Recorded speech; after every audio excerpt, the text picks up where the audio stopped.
Now some fairly obvious remarks.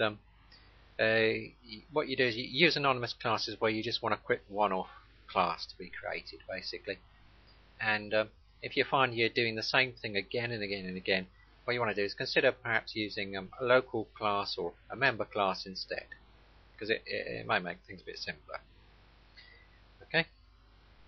Now, next thing note is that anonymous classes, of course, have got no name, and because they don't have a name, of course, it means that they don't have any constructors explicitly put in there. You can't write a constructor for it. What happens, of course, is the compiler will supply a constructor itself, and as a result of that, of course, if you've got any initialization to do, you have to put that in initialization blocks, because there is no constructor available for you to put it in. Next, of course, if you're doing new on some sort of interface, then the class you get, of course, is a subclass of object which implements that interface. Okay. If you want to get it the object itself or whatever superclass is that's involved in the anonymous class, then you use super itself, of course. Now you can't use super like that as a call, because the only place that's allowed really is in constructors. And since you haven't got a constructor, you can't use that. Super, of course, is going to refer to object in this case. Now here's something that's maybe not quite so obvious. Now initialization blocks can throw an exception. Okay. Now, unlike with normal classes, now any compiler inserted constructor will declare that it throws that exception. Okay. Now the compiler has got an easier job with anonymous classes because they're only instantiated at one point in the program, and it's only got to put one constructor in as well. So it's got a far easier job, and it can get away with doing this. Unlike with ordinary classes, where with ordinary classes it doesn't work. With ordinary classes, if you've got an exception which can be thrown in an initialization block, then with ordinary classes you've got to declare constructor, and also not only that, but every constructor has got to declare that it can throw that exception. None of that problem with anonymous classes. The compiler will do it all for you. Now, something else. Now, if a member class constructor is protected, you can't normally call that constructor directly from another package.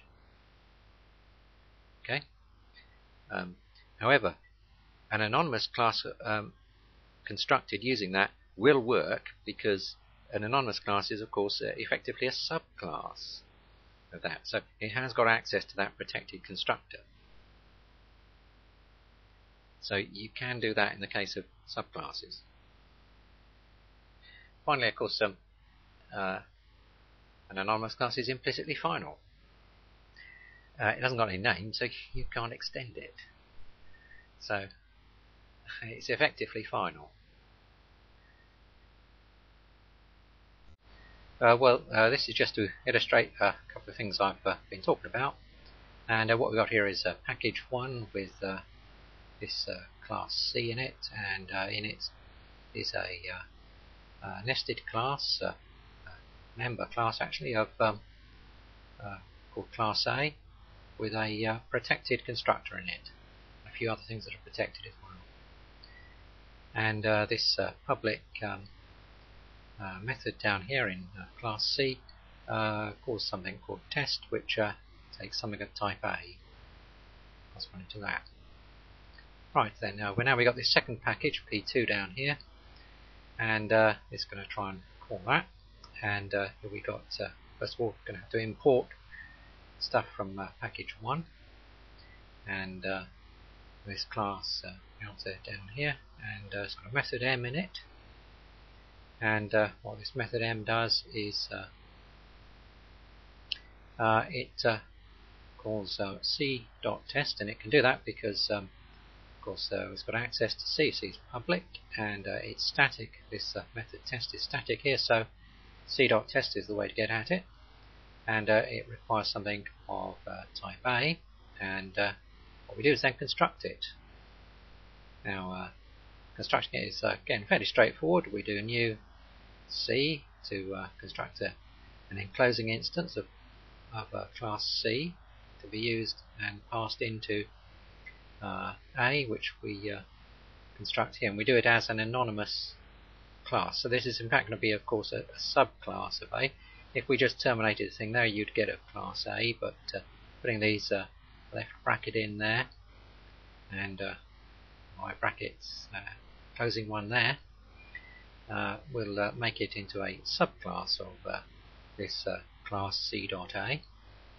And what we do in this is well, add an extra method in there, and down here we override this method f by calling that extra method first, and then going super.f to call the subclass version, which of course is going to be that there, because we're in the anonymous class here, and of course is a subclass of C.A, so super is going to give us the version in C.A. And of course that works perfectly well, because the constructor can be called because we're effectively in here in a subclass of C.A. So therefore that protected constructor is accessible. Now if we try and do this down here, of course it won't work, and it fails of course because in order to succeed this thing to succeed, you're going to require that well, four things have got to hold. First of all, class C here has got to be accessible, and that's okay because C is public. The constructor for C, that's got to be accessible, and it is of course because there's no constructor here, therefore the default constructor for C has the same accessibility rights as the class itself, so the constructor will be public also, so that's okay. And then we're going to need the class A to be accessible, and that's okay as well because it's public here, so that's alright. And we need the constructor for A to be accessible too, and it isn't in this package because in this package here it's different to that one and it's protected, so we don't have access to the constructor there, so that's the reason why that would fail. Okay, but that of course is going to work because of course it's a subclass we're making, so protected is fine.